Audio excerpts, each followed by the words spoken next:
High সবাইকে, আমি সৌমি চলে এসেছি একটা নতুন অন্যরকম ভিডিও নিয়ে। দেখো, আজ এই শাড়িটা পরেছিলাম। আজ ছিল টিচার্স ডে সেলিব্রেশন আমাদের স্কুলে।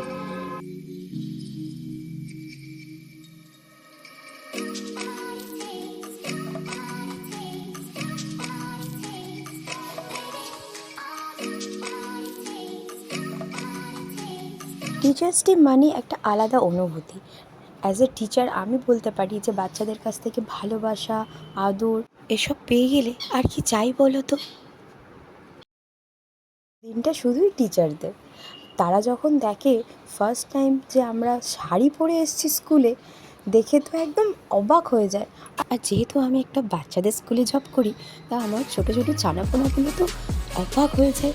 আর কত কোয়েশ্চেন তাদের, কেন ম্যাম সেজে এসছো, কেন ম্যাম শাড়ি পরেছো, কেন এত সাজুগুজু করেছো। এই সাজুগুজু করতে কে না ভালোবাসে, কিন্তু আমি তো অত শত পারি না বাপু। যেটুকু পারি তার মধ্যেই সাজলাম। দেখো তো তোমরা কেমন লাগছে, আমি ফাইনাল টাচ আপ দিয়ে দিলাম। প্লিজ কমেন্ট করে জানিও আমাকে কেমন লাগছে দেখতে। Tata, thanks for watching, please like and subscribe.